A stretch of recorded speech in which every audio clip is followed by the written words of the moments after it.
இந்த திருட்டு திராவிட மாடல் அரசாங்கம் தமிழக மக்களாக்கிய நம்ம ஒவ்வொருத்தர் தலையிலையும் எப்படி மொட்டை அடிச்சு நம்மளை ஏமாத்துது அப்படிங்கறத மக்களாக்கிய நீங்க ஒவ்வொருத்தரும் சிந்திச்சு பார்க்கணும். அதற்காக தான் இந்த பகிரங்கமான பதிவு.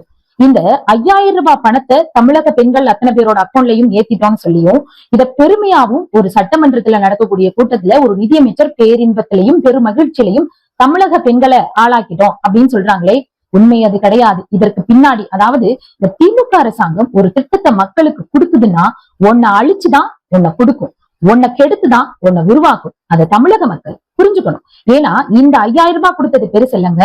தமிழருடைய பாரம்பரியமான பொங்கல் திருவிழாவில எவ்வளவு மிகப்பெரிய ஊழலை இந்த திமுக அரசாங்கம் செஞ்சிருக்கு. ஒவ்வொரு மாவட்டத்திலையும் ஒவ்வொரு ஊர்லயும் நம்மளுடைய தமிழ்நாட்டு மக்கள் நீங்க எவ்வளவு ஏமாந்திருக்கீங்கன்றத நீங்க சிந்திச்சு பார்க்கணும். அதற்கான பதிவு தான் இது.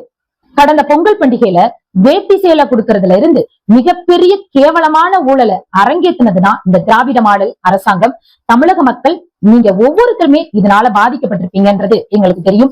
ஒவ்வொரு பகுதியிலையும் ஒவ்வொரு கிராமத்திலையும் ஒவ்வொரு ரேஷன் கடையிலையுமே அத்தனை மக்களும் எத்தனை லட்சம் பாதிக்கப்பட்டீங்களோ நீங்களும் இதுக்கு சேர்த்து குரல் கொடுக்கணும். திண்டுக்கல் மாவட்டத்துல நத்தம் சட்டமன்றத்துல குட்டுப்பட்டின்ற கிராமத்துல பாஜக நிர்வாகி குமார் என்பவர் தைரியமாக அங்க தொடக்க வேளாண் கூட்டுறவு சங்கத்துல விநியோகம் பண்ணிட்டு இருக்கும் போது, எதுக்குங்க NPHH கார்டுக்கு நீங்க ஒரு வேட்டி தான் தர்றீங்க, இல்ல ஒரு சேலை தான் தர்றீங்க, வேட்டியும் சேலையும் சேர்த்து ஏன் தரல அப்படின்னு பகிரங்கமா தைரியமா போய் தமிழக மக்களுக்காக குரல் கொடுத்து கேள்வி கேட்கிறாரு. இவர் என்ன சொல்றாருன்னா, NPHH கார்டுக்கு நான் தரமாட்டேன், PHH கார்டுக்கு தான் நான் தருவேன்னு சொல்றாரு. இப்படியா சட்டமன்றத்துல அறிவிப்பை கொடுத்தார் ஐயா ஸ்டாலின் அவர்கள்? இப்படித்தான் சட்டம் அமலுக்கு வந்ததான்னு அவங்க பதில் சொல்லணும். ஏன் தமிழக மக்கள் ஆக்கிய நாம தொடர்ந்து ஏமாறணும்? இதுதான் பாஜகவினுடைய மக்களுக்கான கேள்வி. அப்போ இந்த 2 கோடிக்கும் இணையான குடும்ப அட்டைதாரர்களுக்கு அண்ணா திராவிட முன்னேற்ற கழகம் ஆட்சியில இருக்கும்போது வீடொன்னுக்கு ஒரு வேட்டி சேலை கொடுக்க முடிஞ்சது.